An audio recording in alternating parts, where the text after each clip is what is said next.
Salut les frérots, aujourd'hui on se retrouve pour une nouvelle vidéo les gars, ici c'est Tonton Prono bordel. Lundi 29, j'espère que t'as passé un bon week-end, moi c'était super top. J'ai été tranquillement en Andernos, magnifique papa, sous les pins, un petit cocktail, voilà tranquillement, on a profité du week-end, tranquille, il n'y avait pas trop de matchs, ouais, les matchs internationaux, ouais bon ça n'a pas été surtout fulgurant côté français parce que j'avais donné Griezmann buteur, on va en discuter juste après. C'est un petit débriefing de ces trois matchs qu'on a donné. Et si tu veux nous rejoindre, avoir plus d'informations sur les matchs, etc., viens sur Telegram. Je balance toujours 4 pronostics avec une bonne confiance. Mais si tu veux, bien entendu, plus de bonne confiance, tu rentres dans le club privé. Voilà, tout simplement, la démarche à suivre, elle est ici en dessous. Tu as forcément le lien Telegram qui te bifurquera là-bas, frérot. Si tu veux balancer ton premier pronostic avec un bon bonus, frérot, je t'invite à aller tout simplement sur PokerStar.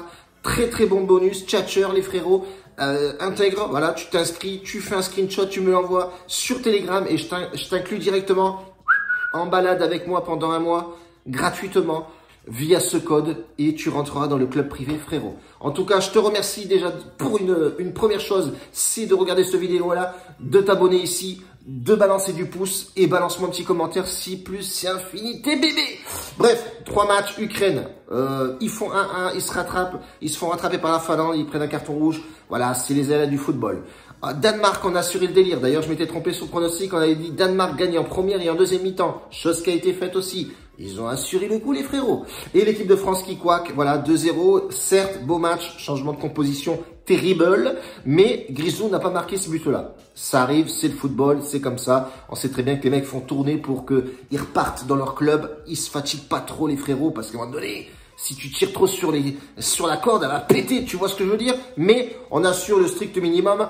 Et sur Telegram, je mets pas mal de pronostics aussi, de bonne confiance. Je mets généralement 4 matchs avec des bonnes confiances. Les extrêmes bonnes confiances, c'est dans le club, frérot. Intègre les liens différents et tu viendras dans le club avec nous pour encaisser, frérot. En tout cas, sur Telegram, gratuitement, on balance 4 pronostics. Il en fait passer 3. Donc les mecs, ils ont été en bénéfice. Bordel. Ça, c'est bon, ça. Donc cette vidéo-là sera forcément pour demain, mardi 30, avec les pronostics que je vais vous donner. J'ai 3 matchs en vue, les frérots, et je trouve que c'est plutôt pas mal à jouer. Ces matchs sont vraiment tchatcher. On a l'équipe de Serbes, des Serbes qui se déplacent, je crois que c'est Azerbaïdjan. C'est exactement ça. Et ils sont plutôt pas mal dans le classement. On voit que les Serbes, effectivement, sont premiers de la poule. Et t'as le Portugal derrière qui, forcément, a intérêt à taper dedans. Parce que derrière, il y a le Luxembourg qui pousse aussi. Deuxième place pour les Portugais. On verra ce qui va se passer pour eux. Mais en tout cas, les Serbes sont premiers. Alors moi, je pense que les Serbes vont faire tout en leur possible pour rester en première place sur ce match contre Azerbaïdjan. Azerbaïdjan, c'est pas non plus une équipe extraordinaire, même si ça joue à domicile, etc. On voit que le niveau est très faible. Je pense que la Serbie a de fortes chances de faire une belle performance côté Azerbaïdjan. Et un point, c'est tout, bordel. La cote n'est pas ouf, 1,30, mais tu pourras la combiner avec un autre match que je vais te donner, bien entendu, avec plaisir. Ça, c'est toujours le top, hein, papa. Donc, du coup, on va partir sur l'autre match que je vous ai sélectionné. Et ça va être tout simplement sur la même poule. On va partir sur le Portugal aussi, pareil, qui se déplace au Luxembourg. Ils sont où les Portugais? Là, ici, bam, ils se barrent au Luxembourg. Donc c'est pareil, j'en parlais juste avant, Portugal est deuxième. Ils ont absolument intérêt à partir gagner au Luxembourg, frérot. Pas partir sur faire du petit shopping au Luxembourg. On sait très bien que là-bas, t'inquiète pas, c'est des taxis bébé, je crois. En tout cas, Portugal a plutôt intérêt à jouer le coup. On voit effectivement qu'il y a une bonne team côté portugais avec de nombreux joueurs qui jouent en Europe, notamment Joao Félix, etc. Même Cristiano Ronaldo, notre petit gars, notre sincère, notre cri-cri d'amour, cri-cri, surtout notre gars sûr, mais qui est un peu timide en ce moment. Il claque pas trop de buts. On voit que Rota se défait de cette équipe-là à scorer, je crois, un doublé sur le dernier match joué. En tout cas, on voit effectivement que le Luxembourg aussi est accrocheur. Attention, c'est une équipe qui va être pas si facile à manier, mais on peut voir effectivement que le Portugais doit absolument aller s'imposer là-bas pour, pourquoi pas, passer devant la Serbie en différence de but, bien entendu. Et je pense que Cristiano Ronaldo va pousser ses hommes aller gagner ce match-là fortement. Il y a vraiment une belle équipe portugaise et je pars là-dessus. Faible cote aussi. On est sur une cote, je crois, à 1,30 ou 1,12, mais c'est pas trop grave. Alors, si tu veux pimper un peu ta cote, moi, je partirais bien sur le Rota. Rota est vraiment très en forme et on voit que c'est le seul joueur côté portugais qui se défait un petit peu avec Joao Félix. Trouve une double chance, Joao Félix ou Rota. Faut attendre la compo, bien entendu, pour jouer les buteurs. Mais combiner, genre, le buteur plus son équipe gagne, ça peut être sympathique. Et surtout jouable parce que tu as une équipe du Portugal qui est vraiment très en forme sur cette compétition en ce moment. Et n'oublions pas que c'est une qualif Coupe du Monde. Donc il y a plutôt intérêt à faire des bons résultats et partir gagner là-bas sur leur terre, bien entendu. Et je pense que ça va être fortement réalisable, les frérots. Troisième et dernier match à donner, ça va être la Croatie contre Malte.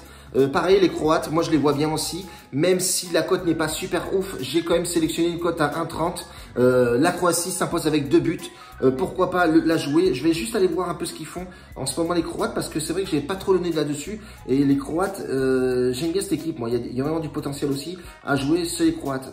Même si la cote est pas ouf, c'est pas trop grave, ça joue à domicile et je pense que les Croates ont forcément toutes les cartes dans leurs mains et ils peuvent faire vraiment quelque chose de très costaud.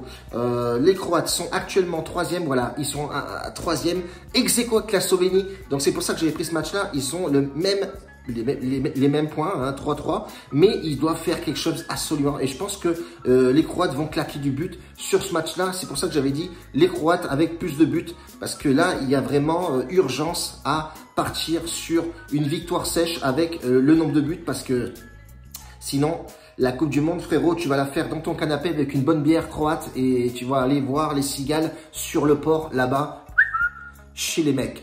Bon, les Croates donc s'imposent à domicile avec 1 ou 2 ou 3 buts de plus.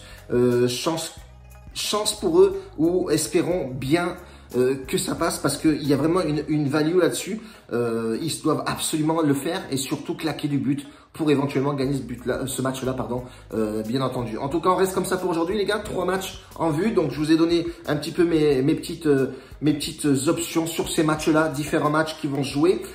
Juste aller voir aussi la cote, pourquoi pas jouer le nombre de buts sur le match croate, parce qu'on voit effectivement sur les derniers matchs de cette équipe-là, il n'y a pas eu trop de buts scorés de part et d'autre. Donc je vais juste aller voir un petit peu, parce que vu que ça va être un match, surtout un match très important pour les Croates, peut-être que ça va être ouvert et ça va balancer un peu de buts de part et d'autre. Donc pourquoi pas jouer le nombre de buts, ce qui serait assez logique aussi, et pourquoi pas malin, parce que voilà, on sait très bien que les Croates ont une belle attaque aussi, faut pas le nier. Juste aller voir un petit peu avec vous en direct live le nombre de buts, comment ça peut se négocier là-dessus sur ce match. On va juste partir sur le bon match, parce que si je pars sur non, c'est pas là, c'est ici. Allez, vamos, connexion est au top. Oui, papa, elle est là, elle est au top. Frérot, elle est vraiment au taquet, bébé. Le plus de 2,5, 1,37. Ouais, ça vaut pas le coup, frérot. Ça vaut pas le coup. Ça vaut vraiment pas le coup. Frérot, bordel. Si tu pars sur... Ah, là, ça m'intéresserait plus. Le nombre de buts... vu la conjoncture du bordel, oui, ça pourrait passer ce pronostic-là. Le plus de 1 but, 1,35 la cote, elle est vraiment très belle en première mi-temps. Et je pense que je vais sélectionner moi celle-là. Ça va envoyer du steak, bébé, parce que là, c'est le bordel si ça gagne pas. On voit effectivement que sur le classement, ils ont plutôt intérêt à enchaîner directement et surtout à les scorer direct. Donc je partirai plus sur ça, le plus de 1 but. C'est-à-dire que il y a juste 1 but en première mi-temps, ton pari est remboursé. S'il y a le plus de 1,5 but, c'est-à-dire 2 buts dans le match, en première mi-temps, pardon, ton pronostic sera validé. Donc 1,35, je pense que franchement, honnêtement, il y a moyen de faire quelque chose, même en les combinant. Pas plus de 3 matchs à combiner, les frérots. J'en sélectionne toujours 2 et essayer de voir avec une double chance, etc. pour justement consolider. Parce que généralement, quand tu fais un combiné avec deux matchs, tu as généralement 33% de chance pour que ça passe. Attention les combinés, les mecs. Faites pas des combinés où j'ai l'habitude de voir, où les mecs m'envoient le pronostic le matin à 7 h, qui te réveille super bien. Et surtout avec une liste de 15 matchs. Est-ce que tu penses que ça peut passer? Je pense que tu as la réponse. Voilà, tu as la réponse. Réfléchis bien, tu vas la trouver. En tout cas, reste comme ça là-dessus, les frérots. Je vous fais une grosse bise. Mettez-moi un pouce. On se rejoint sur Telegram. Les matchs seront postés demain vers 14 h. Je vous balancerai les 4 confiances sur Telegram, donc comme d'habitude. Et hier, on fait un 3 sur 4, ce qui est vraiment plutôt pas mal. Grosse bise et surtout que ça, c'est gratuit les frérots. Hein, grosse bise. Bye, ciao.